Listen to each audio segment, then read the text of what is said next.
Assalamualaikum warahmatullahi wabarakatuh. Perkenalkan, nama saya Hasni, NIM 2022 0501 03 dari Prodi Manajemen Bisnis Syariah kelas A. Baiklah, di sini saya akan memaparkan materi yang berjudul rencana usaha. Langsung saja, definisi rencana usaha. Rencana usaha adalah dokumen tertulis yang disiapkan oleh entrepreneur yang menggambarkan semua unsur-unsur yang relevan baik internal maupun eksternal mengenai perusahaan untuk memulai usaha, yang berisikan perencanaan terpadu menyangkut pemasaran, permodalan, manufaktur, dan sumber daya manusia. Selanjutnya, tujuan rencana usaha. Rencana usaha memiliki tujuan. Yang pertama itu menyatakan bahwa Anda sebagai pemilik dan pemegang inisiatif dalam membuka suatu usaha baru. Yang kedua, mengatur dan membentuk kerjasama dengan pihak-pihak lain atau badan usaha lain yang sudah ada dan saling menguntungkan. Yang ketiga, rencana usaha juga dapat mengundang orang-orang tertentu yang potensial atau mempunyai kelebihan untuk bergabung bekerja sama. Yang keempat, rencana usaha juga berguna untuk melakukan merger dan akuisisi. Dan yang kelima, rencana usaha bertujuan untuk menjamin adanya fokus tujuan dan berbagai personil yang ada dalam perusahaan. Selanjutnya, manfaat rencana usaha. Yang pertama, menyediakan secara rinci potensi pasar dan mengamankan bagian pasar. Yang kedua, mengilustrasikan kemampuan usaha untuk memenuhi kewajiban utang dan pengembalian atas ekuitas, return on equity atau ROE yang cukup. Yang ketiga, mengidentifikasi risiko kritis dan peristiwa krusial dengan diskusi mengenai rencana kontingensi yang menyediakan kesempatan untuk keberhasilan usaha dijalankan.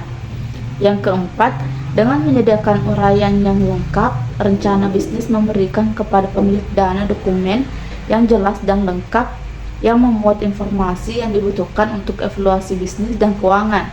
Dan yang kelima, bagi pemilik dana yang tidak memiliki pengetahuan terhadap entrepreneur, rencana bisnis menyediakan panduan yang berguna untuk menilai kemampuan perencanaan dan manajerial seorang entrepreneur. Selanjutnya, tahapan penyusunan rencana usaha. Yang pertama itu analisis lingkungan. Analisis lingkungan bertujuan untuk melakukan penelaahan aspek peluang, ancaman, kekuatan, dan kelemahan atau yang dikenal dengan istilah analisis SWOT. Yang kedua, formulasi strategi. Formulasi strategi terkait dengan menyusun rumusan strategi yang akan diterapkan. Yang ketiga, implementasi strategi. Tahapan ini dilakukan setelah strategi dirumuskan. Tahapan ini sangat ditentukan oleh beberapa faktor. Yang pertama itu kepuasan dan kepemimpinan, standar operasional prosedur, budaya organisasi, sumber daya manusia, dan keuangan. Dan yang keempat itu pengendalian dan evaluasi. Perangkat untuk melakukan pengendalian evaluasi terdiri dari atas aspek keuangan dan pemasaran. Selanjutnya, outline rencana usaha. Konsep-konsep yang tertuang di dalam outline rencana usaha yang pertama itu hindarkan optimisme berlebihan. Yang kedua, jangan mengabaikan strategi-strategi yang akan dilakukan dalam menjalankan usaha. Yang ketiga, gunakan bahasa yang sederhana dalam menjelaskan isu-isu terkait dengan rencana usaha. Yang keempat, jangan terlalu menggantungkan rencana usaha terhadap keunikan atau bahkan hak paten produk. Selanjutnya, komponen-komponen yang terdapat dalam outline rencana usaha, yaitu yang pertama itu ada ringkasan eksklusif, yang kedua pernyataan visi dan misi, yang ketiga sejarah usaha hanya untuk usaha yang sudah berjalan, yang keempat itu profil usaha dan industri, yang kelima strategi bisnis, yang kelima produk dan jasa usaha, yang keenam strategi pemasaran, dan yang ketujuh lokasi dan tata letak, yang kedelapan analisis pesaing, yang kesembilan uraian tim manajemen, Yang ke-10 rencana operasi. Yang ke-11 perkiraan keuangan. Yang ke-12 proposal pinjaman atau investasi. Yang ke-13 strategi memanen atau harvest strategi. Dan yang terakhir lampiran. Selanjutnya, kesalahan rencana usaha. Yang pertama, tujuan yang tidak realistis. Entrepreneur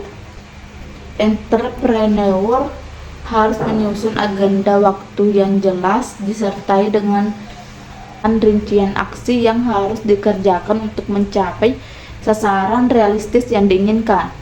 Yang kedua, kegagalan mengantisipasi jalan buntu.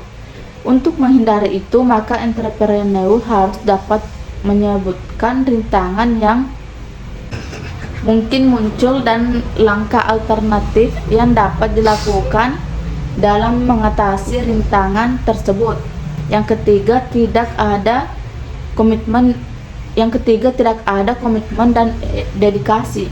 Entrepreneur seringkali memulai suatu bisnis dan hobi.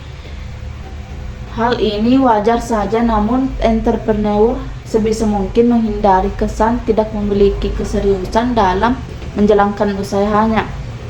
Yang keempat, kekurangan pengalaman bisnis dan teknis.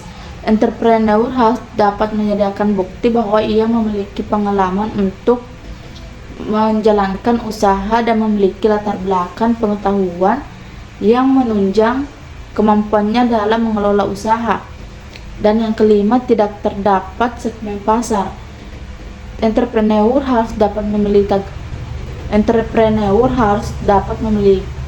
target pasar yang spesifik dan dapat menunjukkan bahwa produk tersebut akan memenuhi kebutuhan dan keuangan pasar sasaran. Baiklah, itu saja saya ucapkan. Terima kasih. Wassalamualaikum warahmatullahi wabarakatuh.